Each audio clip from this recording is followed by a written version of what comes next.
नमस्कार. आपले मुलं जर का नीटच्या एक्झामची तयारी करत असतील, कुठेही क्लास करत असतील, नांदेडला असेल, लातूरला असेल, ऑनलाईन क्लास असेल, कुठलाही असेल, थोडंफार एकदम क्लोज फ्रेंड म्हणून तुमच्यासोबत काही गोष्टी शेअर करतोय. मागच्या वर्षी, त्याच्या मागच्या वर्षी 2020 पासून जे पोरांना अनुभव येत आहेत, जे पालकांना अनुभव येत आहेत, तर ते सगळे तुमच्यासोबत शेअर करतोय.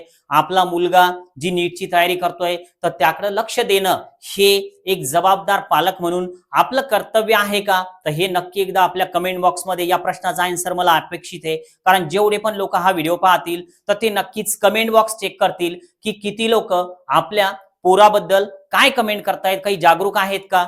बघा, आपण काय करतो, आपण सकाळी उठतो, सकाळी उठल्याबरोबर आपल्या हाती मोबाईल असतो. पहिलं काम आहे आपलं की मोबाईल आपण हाती घेतो आणि मोबाईल हातात घेतल्याबरोबर आपण काय करतो, कोण नवीन स्टेटस टाकलेलं आहे का, कुठं काही एखादी फेसबुकची पोस्ट आहे का, आपल्याला एखादं काही लाईक करावं लागतं का, किंवा आपण एखादं जे स्टेटस टाकलेलं आहे त्याचे व्ह्यूज किती आलेले आहे, त्याला कोण लाईक केलेलं आहे, त्याचे काही आपल्याला व्हॉट्सअपला मेसेज आलेले आहेत का, कोणाचा बर्थडे आहे का.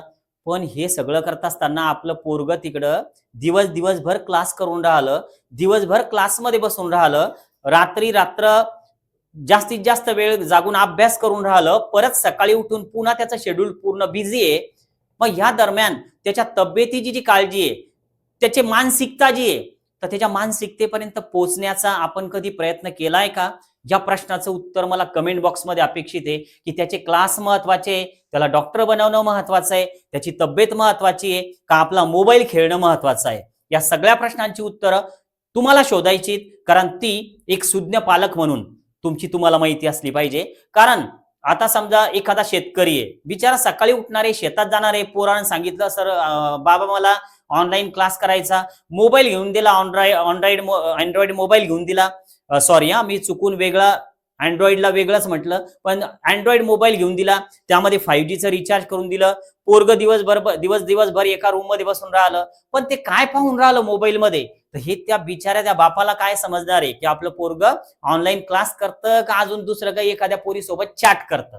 तर हे कसं समजणार? तर त्यामुळेच म्हणतोय की त्या पोराच्या तब्येतीची जी काळजी आहे तर ती तर घ्याच, पण सोबतच आपला मुलगा असेल का मुलगी असेल, बघा वयाचा दोष असतो, आपल्या त्या पोराचा किंवा पोरीचा दोष नसतो, त्याची संगत कशी आहे यावर पण बऱ्याच गोष्टी अवलंबून असतात. पण आपण कसे आहे, तर हे पण एक महत्वाचं आहे. आपली पण खूप मोठी जबाबदारी असते की आपण जर योग्य दिशेनं त्याला नेलं तर नक्कीच त्याचं डॉक्टर बनण्याचं स्वप्न तुम्ही याच वर्षी पूर्ण करू शकता. पण त्यासाठी तुम्हाला थोडी मेहनत घ्यावी लागेल, दिवसातून काही वेळ काढावा लागेल.